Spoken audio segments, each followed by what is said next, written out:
Hi guys, my name is Ray. And my name's Austin. And we are currently third year DO students at Western University, and we're rotating with Dr. Ben-Zur at the moment. So pretty much making this video just to give you guys an idea of what to expect on your rotation here with Dr. Ben-Zur. And just typically, as a run through what goes on, usually we start, each day that we come in, we start at 6 a.m. And it's a pretty long day. It usually goes until about 6 p.m. or a little bit earlier, a little bit later, depending on how much work you have to do and how many patients we have to see. Typically on Wednesdays, we have our procedure days. So we go with Dr. Ben-Zur over to Tarzana Hospital and watch him do a whole slew of different procedures, such as CATs, ablations, and so forth. When you guys come and rotate, it is 6 days a week. So we go from Sunday to Friday, with Wednesdays being our procedure days. And each day it is from 6 a.m. to about 6 p.m. And typically what happens is when we come in the morning, usually we come in about 10 to 15 minutes early, so about 5:45 to 5:50, we kind of prepare ourselves to see patients. And usually the bulk of the patients come in the morning, so that's when we get pretty busy seeing patients and presenting, that Austin will talk to you guys about in a little bit. All the patients usually in the morning. Depending on how busy the day is, if it's a very large patient load sometimes, so if it's an easy day, maybe we'll see about 40 patients. If it's a very busy day, maybe we'll see about 60 patients. Again, it varies from day to day. Sometimes our last patient we may finish at about 2:30 or 3 o'clock, and sometimes 4 o'clock, or sometimes a little bit later. And usually after all the patients come in, we see them, we present it, we write our notes, then we have about an hour or so of lecture time. And this is when Dr. Ben-Zur brings in different types, lecturers to lecture on different topics, such as hypertension, renal disease, surgery, and so forth. A lot of questions that students rotating may have involve like parking, for example, some of the logistics stuff. So parking here, there are a couple streets like on Garden Grove as well as Lindley, I think. The two streets that are right next to the office, they are free parking. So we can park there pretty much in the morning all day until night, and it's fine. We also get a lot of questions about, let's say, food and lunch. We don't have a dedicated lunch hour per se. But if you guys need to step out for a little bit to grab some food, there is a kitchen in the house next door where you can store your lunch and you can eat the food that you bring as well. Otherwise, we have some really nice staff here, like Leora, who for all the students, she makes sandwiches and different types of lunch and brings it to us for us to eat. So that's really nice of her. And usually for me, that's the lunch that I eat. And then I have a lot of snacks that I put in my pocket, and I'll eat that throughout the day. If you guys are worried about housing, for example, you definitely should contact Dr. Ben-Zur or whoever the contact is that you have. Typically, it's Elizabeth, and let her know immediately that you need housing as soon as possible. And she'll be able to work out some housing options for you. Again, that kind of varies from person to person. So now I'm going to talk about the patient encounter and patient presentations, and how to conduct those properly, what's expected from you from Dr. Ben-Zur, and also how to prepare for them properly. So I'll start off with how to prepare for them. So basically, Dr. Ben-Zur will say, okay, Austin, can you see Mr. Blank in room blank? So what I'll do is I'll write down the name and the room number, just because initially I thought, okay, I can remember it and look at the chart, but you end up asking him and he sometimes gets annoyed, so just make sure you write it down. He tells it to you once, makes everyone's life easy. So that's one thing that I've learned to do. And now, so once I know who I'm going to see, I'll go into the EMR on the computer, which you'll definitely learn a lot more of that once you're here at the clinic on your first day.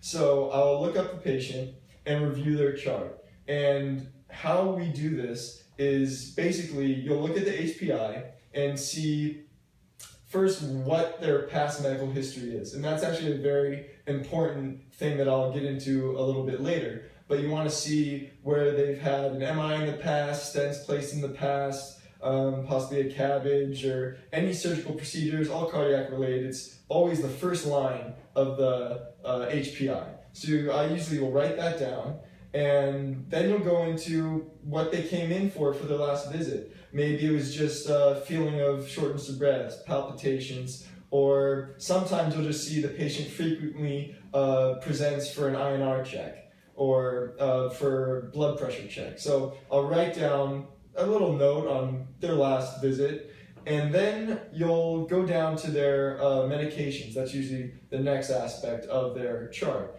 And I'll go through each medication and just make sure I know what it's for, why they're taking that medication, maybe an adverse effect, and just be familiar with that, because I've been asked sometimes in the encounter by the patient, what's that medication I'm taking for again? Or might ask, is this an adverse effect? They sometimes have questions about the medications themselves, or are unsure why they're taking it, which it's always really nice if you can answer that for them. Initially, I was unprepared in that sense, and it didn't feel right when I couldn't, offer them some words of advice or help them in that way. So if you could prepare yourself for that beforehand, it would definitely help a lot. And so yeah, HPI, medications, and then regarding the ROS and physical exam, usually I just look at the ROS and the positive findings will show up in red. So I usually will just write down what they were positive for last time. And regarding the physical exam and stuff like that, I think you do too, right? You kind of just skim over that straight to the plan, because you just want to get a brief summary of the patient and know what you're going into. You don't need to memorize every little fact for two reasons. One, you're going to have actually the computer with you. So if you need to, you bring a laptop into every room. So yeah, if you need to access it, you can always just refer to that. So you don't need to memorize every medication, but you want to be able to just glance at it maybe once or twice and not be reading it in front of the patient. So yeah, just the ROS, you can just remember the things. Okay, he had a back pain, or he had some numbness and tingling, some palpitations once again, stuff like that. And then skip down the plan and see, on the last visit, what they plan to do for this patient. Maybe it was make sure they're on a healthy diet or exercise, which is something you will see on every single chart. And yeah, just be familiar with that. So then you'll go see the patient, and how I usually start, you always introduce yourself just introduce yourself with your name.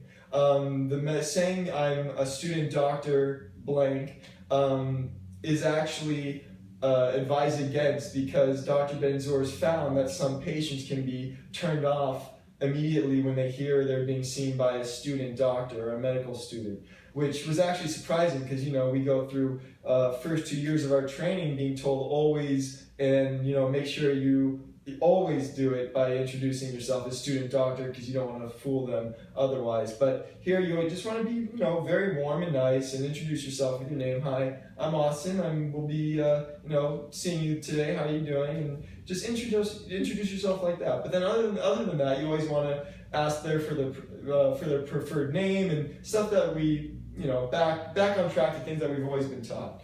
And after that, you're going to ask, so what did you come in here for today?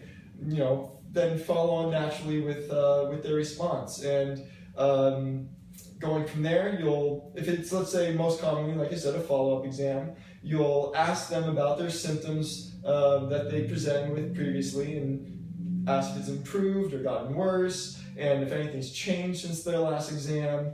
A big portion of it, though, will be medications, and making sure you don't just say, so have you been complying with your medications? That doesn't cut it, because a lot of times I've found patients say, oh yeah, I've been fine with that. And then once you start to ask, okay, so you're taking Plavix, 15 milligrams 3 times a day. Oh no, I've been taking it once a day, and they've been taking it wrong, and they haven't even known it. So you have to make sure you go through each medication and ask them have they been taking it as prescribed? That's definitely a big thing that I made a mistake initially by not doing that, and I realized Dr. Ben-Zur said you should double check, and I found out that the patient was unfortunately not taking their medications as prescribed. So sometimes patients, they'll fight it. They'll say, "Oh no, I just did this. I know I don't need to go through each one," because they don't want to take the time. But it's very quick. You just read it off, and it will save you definitely, and save the patient. So that's definitely a big tip. And then next, after the medications, regarding the physical exam, and usually I'll listen to the patient's heart. Just being at the Cardiovascular Institute, I feel it's appropriate. But other than that, not much physical exam is performed. I performed maybe 3 neuro exams because patients presented with some dizziness or said their arm was tingling, and so it was only appropriate in those cases. But typically you don't have to do heart. I mean, heart I tend to do, but lungs and MSK and all those things, it's not expected here. The main thing is medications, and then the next thing I'm getting to is patient education. That is so huge with diet and exercise with every patient, because every patient here pretty much has a past medical history of hypertension, hyperlipidemia, had an MI in the past, palpitations. So it's so crucial to deeply discuss these issues with the patients and why it's so important to maintain a healthy diet and exercise. And specifically, Dr. Ben-Zur's an avid believer in the vegetarian, all-vegetable diet. So that's what we've been taught to teach our patients. So, yes, did you have anything to add, by the way, on any of this? I do want to add that for the physical exam, mostly you do want to focus on the heart. And in many cases, because of all the different pathologies that you'll see, you'll listen to some very interesting things like heart murmurs or valve replacements and things like that. I do have to say though that if a patient comes in and does present with a certain system that may have like an infection or pain or whatever, you should definitely look at that. Listen to the heart, do a cardiac exam, a quick cardiac exam, but also look at that. Other aspect as well, like if they come in presenting with dysuria, then you should maybe do a very quick general urinary exam, like look feeling for CVA tenderness, if there's any cystitis, abdominal pain, things like that. I totally agree. Thank you for bringing that up. For example, a patient presented yesterday actually with URI, and we think she had bronchitis. And so, we did a quick heat exam. Just wanted to check the ears, check for any, signs of infection, check the head, eyes, ears, nose, throat, check the oral pharynx. So there are cases, always, base your physical exam and what you do on physical findings, rather than, sometimes you just got in that robotic mode of just doing all these physical exams. Here it's really based on patient complaints. Would you agree in that sense? Yes, what they come in to present with. So really, pay attention to those things. But other than that, the patients are all very nice and very thankful for everything we do here. That's definitely something I learned from day one. And it is a great place to be. So you'll definitely meet some interesting people. It's a good time. So once you feel you've adequately questioned the patient and extracted all necessary information, once again, just to recap, just HPI, you're going to focus on, because it's usually a follow-up exam, what they've done since their last exam, any changes in symptoms, anything get better or worse, and then, question further from there based on their response. Medications, big important fact, to question them on their medications, go through each one, making sure you do that. And then physical exam based on what the patient reports on how they're feeling that day and, things along those lines. And then the education component. with diet and exercise. So once you feel that you've adequately conducted your patient encounter, you will then present. And what's expected for you is to first start off by stating the patient's name, of course, age, sex, and then the past medical history. So for example, let's say I saw Steve Smith. I'd say Steve Smith is a 40-year-old male who presents with a past medical history of hypertension, hyperlipidemia, MI ×3, where he's had a stent placement in 2013. So that's something that is definitely new for us, because usually you're used to presenting the chief complaint first. But since a lot of times it's a patient for an INR check or follow-up exam, like I've been mentioning, you just want to focus on the patient's name, age, sex, and then the past medical history. So from there, you will then go into their cardiac complaints that day, stating, for example, that patient complains of palpitation that started last night at about 9 o'clock.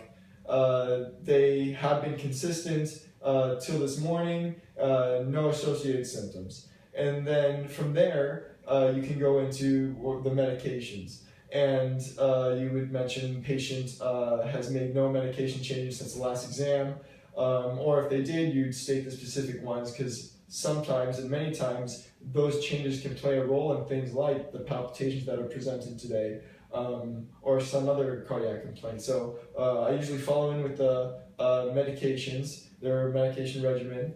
And one thing I forgot to mention, before you go present to Dr. Ben-Zur, it's always important that you have the labs open with the patient chart. Once again, this is something you'll understand much more when you are comfortable with the EMR that they use here, the electronic medical record system. But make sure you open up the labs, because he always asks for the labs when you're presenting for a patient. So he'll usually be looking at the labs and reviewing the chart on the computer while you're reporting to him. So yeah, you'll basically present the patient's complaints that day, and other than that, you really just do everything like you normally would do with a patient presentation, and all important facts, make sure you hit on that. And one thing I forgot to mention as well, in the patient encounters, is something you always want to ask for their home blood pressures and their home glucose measures, their averages, if they are diabetic, because many times the patients do suffer from white coat hypertension, or their blood pressure is just high in the office due to stress from traffic and things along those lines. So we always like to know what the patient's averages are at home, because they can be a more accurate predictor of the patient's true blood pressure. And also regarding the glucose levels, the blood sugars, we like to know that just to monitor the patient's diabetes, of course. So other than that, Ray, do you have anything that you feel is necessary to add? So one thing I forgot to mention also, if you notice, we're both wearing scrubs at the moment. So typically, one great thing about this rotation is that they actually don't mind if we wear scrubs. So typically on the first day that you guys come in here, dress up, bring your white coat, just be very professional looking. And afterwards, depending, hopefully for every subsequent rotation, it'll be the same. You get to wear scrubs. So if you guys have scrubs at home, just bring those with you. If you don't have scrubs at home, then you can buy them on Amazon or online, or if you guys are last minute, there's also a couple of stores close by to the clinic itself that sells these scrubs. That's actually where I got mine as well. So that's something that after that first day, then you can just wear your scrubs, and that's great. Another thing I want to mention is that the staff here is very nice, and they're very supportive. So if you guys have questions, if you guys are confused about something, please don't hesitate to ask someone. They're there to help you, and they're there to keep the whole clinic running smoothly. And since now we're part of the clinic staff, we are part of the family, as they like to call it. So they want to support us as much as we want to support and learn from Dr. Ben-Zur. Going along those lines, Dr. Ben-Zur does a really good job of making this an unbelievable learning environment. he's constantly having doctors come in that he works with to lecture us about various topics, from pancreatitis to nephrolithiasis. And those lectures happen about, I would say, 3 to 4 times a week. And other than that, there's constant, educational tidbits that are being told to us constantly throughout the day. For example, if he sees we're doing something, or we're in between patients, got an hour or two between patients, he'll have us do ultrasound on each other, or look at EKGs. And there's no real downtime, which I think is a great thing, and I know Ray does too, because we've talked about it, because we're constantly it's a busy rotation, definitely, but you're constantly learning something, and you never really feel like you're just wasting your time, which to me is definitely something I wanted from a rotation, to really get the most out of it. And if that's what you want, this is where you got to be, because Dr. Ben-Zur makes it happen. So it's definitely a great time, and you're gonna learn a lot, that's for sure. So yeah, if you have any questions, you could call up the office anytime. As Ray was saying, the staff here is so nice, and they love having students here. Thank you so much for watching this video, and have a good time rotating with Dr. Ben-Zur.